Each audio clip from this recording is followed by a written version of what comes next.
durable. Et ensemble, on va vous parler un petit peu de ce projet de loi qui arrive à l'Assemblée nationale. Alors vous le savez, le gouvernement et la majorité s'engagent pour lutter contre le gaspillage et pour soutenir ce qu'on appelle l'économie circulaire. Alors vous êtes sûrement, comme nous, citoyens aussi, assez choqués par exemple par le gaspillage, notamment avec les invendus alimentaires. Vous êtes peut-être aussi choqués de voir proliférer le plastique, dont seulement 25% aujourd'hui est recyclé. Donc pour toutes ces raisons, nous faisons un certain nombre de propositions et en tant que députée, j'ai à cœur d'associer des élus locaux engagés sur le sujet de recyclage et d'économie circulaire à des propositions un petit peu innovantes sur ce sujet. Alors cette loi, en quelques mots, qui est aujourd'hui au Sénat et qui va arriver à l'Assemblée nationale, elle a 4 objectifs. Le premier objectif, c'est lutter contre le gaspillage. Par exemple, une des mesures phares, c'est justement d'interdire ces fameux invendus alimentaires. Elle a aussi pour but de responsabiliser les industriels en étendant leurs responsabilités, en donnant des bonus et des malus pour soutenir la production de produits durables et favorables à la planète. C'est aussi un projet de loi qui va mieux informer les citoyens, que ce soit sur les poubelles soient plus lisibles pour trier, que ce soit aussi sur la lutte contre l'obsolescence programmée, en indiquant par exemple aux Français l'indice de réparabilité des produits qu'ils achètent. Et puis c'est aussi une loi qui veut réduire les déchets, on va beaucoup en parler aujourd'hui, notamment en instaurant une consigne à la française qui fait à cette occasion son grand retour. Donc moi je travaille depuis plusieurs semaines pour faire des propositions pour améliorer cette loi anti-gaspillage. Je rencontre des entrepreneurs qui travaillent dans l'économie circulaire, mais je rencontre aussi des élus locaux parce que c'est de la responsabilité des collectivités que la gestion des déchets. Et donc aujourd'hui je suis avec Alexandre Garcin qui est, vous connaissez peut-être l'artisan du zéro déchet à Roubaix. Roubaix s'est fait connaître justement par cette initiative en matière de lutte contre le gaspillage et en matière d'économie circulaire.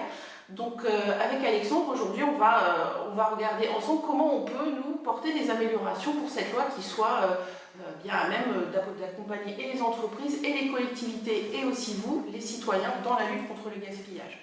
Donc Alexandre, j'ai une première question très simple, c'est quel est ton avis sur ce projet de loi anti-gaspillage?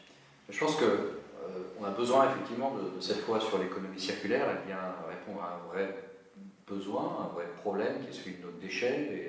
Et derrière ce sujet de nos déchets se pose la question de comment est-ce qu'on les réduit d'abord, c'est le plus important.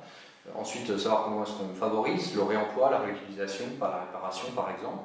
Et puis, tout à la fin, comment est-ce qu'on favorise le recyclage, sachant que le recyclage n'est pas la priorité. La priorité, c'est d'abord de réduire et de réutiliser. Donc, si ce projet de loi nous permet de répondre à ces questions-là et d'apporter des nouvelles solutions, on sera très heureux parce qu'on a besoin de nouveaux outils pour aller plus loin. Alors toi, en tant qu'élu local, investi sur ces questions, est-ce que tu as des propositions, des choses que tu aimerais voir aboutir à l'occasion de ce projet de loi? Alors oui. D'abord, il y a ce sujet du réemploi et de la réparation. On voit qu'il reste aujourd'hui dans des modèles économiques compliqués. Et par rapport à ça, ce qui serait bien, c'est qu'on puisse avoir une aide à travers la loi qui permet de faciliter le réemploi et la réparation. Par exemple, une baisse de la TVA, ce serait vraiment une très bonne chose. Tu peux nous dire quelle baisse de la TVA sur quoi? La baisse de la TVA sur l'activité de réparation électroménagère, par exemple, et une baisse de la TVA également sur les produits vendus issus du réemploi dans les ressourceries, par exemple. Ça veut dire concrètement, pour qu'on comprenne bien, que les ressourceries auraient une TVA réduite parce qu'elles sont justement dans le réemploi. Tout à fait, c'est exactement ça, parce qu'on voit que c'est vraiment des modèles économiques très compliqués, les ressourceries. Beaucoup mettent la clé sous la porte, et c'est dommage parce qu'elles viennent répondre à un vrai besoin qui est une préoccupation environnementale. Et alors, quel est ton avis sur la consigne? On parle d'un retour de la consigne à la française. Alors, sur la consigne, je pense que là encore, il faut qu'elle vienne apporter du sens. Et ce sens, c'est un peu ce qu'on a perdu dans les déchets ces dernières années, justement en favorisant trop souvent, je pense, le recyclage. Si consigne il y a, elle vient montrer que les objets que l'on a ont de la valeur. La bouteille en verre, elle a de la valeur. Elle coûte environ 25 centimes par bouteille. Et donc là, valoriser cette valeur à travers une consigne, ça a du sens si ça va vers le réemploi. La même bouteille, si on la détruit et qu'on des morceaux de verre, ça ne vaut plus qu'un centime. Voilà. Donc valoriser la bouteille qui va vers le réemploi, c'est quelque chose qui est intéressant à travers le système de la consigne. Donc si on arrive à favoriser cette consigne en France, ce sera une très bonne chose. D'accord. Peut-être aussi quelques mots sur la gestion des déchets. Ici à Roubaix, vous avez mis en place le zéro déchet.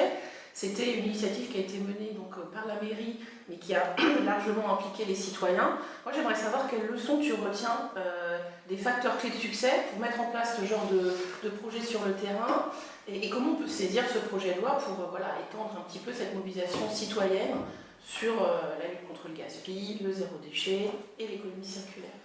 Alors, les citoyens, en fait, c'était une surprise même pour nous, hein, c'est qu'ils sont demandeurs de solutions. Ils sont les premiers à vouloir faire mieux.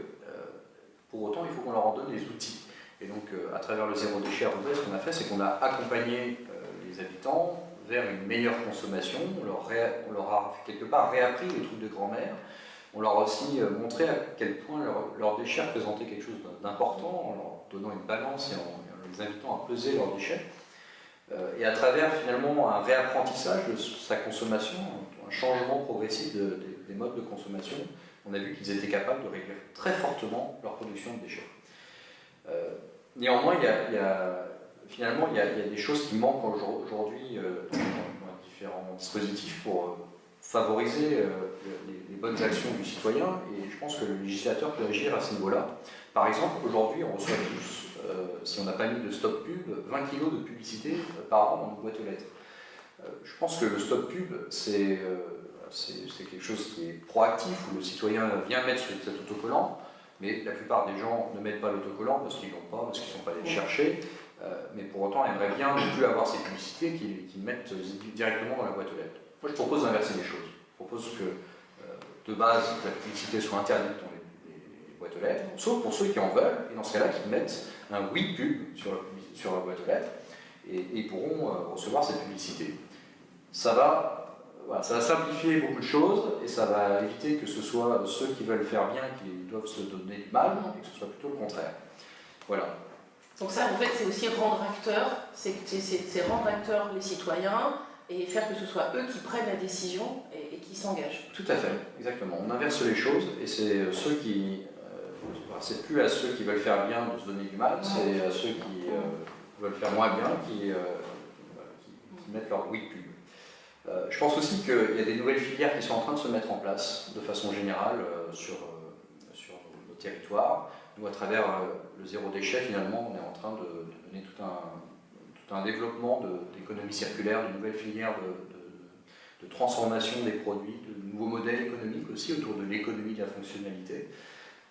Et ce qu'on voit, c'est que ces modèles-là, ils sont prêts, ils sont matures, ils demandent qu'à être un peu poussés. Voilà, les citoyens sont prêts, les filières sont prêtes. Donc voilà, si la loi peut permettre d'encourager toutes ces nouvelles initiatives, finalement, ce sera une très bonne chose. Et je crois que le Premier ministre, lorsqu'il est venu à Roubaix, a pu voir combien il y avait de nouveaux modèles, de nouvelles choses qui existaient. Et les Français et les Françaises sont prêts aujourd'hui à rentrer dans un nouveau mode de consommation. Je pense que ce que tu soulignes aussi et qui est important, c'est de dire que ça n'est pas que le rôle du législateur ou que le rôle des collectivités. On peut y arriver que si et les citoyens sont mis en capacité de faire positivement, mais si aussi, et moi ça c'est quelque chose sur lequel je vais travailler dans le projet de loi, on va aider les entreprises, notamment celles qui travaillent sur l'économie de la fonctionnalité, à passer d'un modèle économique à un autre, un modèle plus durable. Et ça, c'est aussi quelque chose sur lequel je vais travailler. On en reparlera quand on verra les entreprises. Il faut inciter les entreprises à faire le grand saut parce que c'est à la fois bon pour l'environnement, bon pour la planète, mais c'est surtout aussi, à mon avis, une grande source de création de valeur. Donc ce projet de loi, c'est vraiment à la fois un travail avec les élus et les collectivités, parce que c'est vous qui allez mettre en œuvre un certain nombre de choses, mais c'est aussi un gros travail de mobilisation et de sensibilisation des citoyens qu'il faut accompagner et des entreprises les plus vertueuses, les plus innovantes, toutes celles de l'économie circulaire qu'il faut soutenir. Donc ça, on en reparlera à l'occasion d'un autre échange. Merci beaucoup Alexandre, bon courage avec la poursuite du zéro déchet, mais c'est bien parti. Et puis, eh bien voilà, on suit ce projet de loi ensemble, élus locaux et élus nationaux. Merci Valérie, on compte sur toi pour apporter des bonnes modifications sur la loi. On y travaille, merci.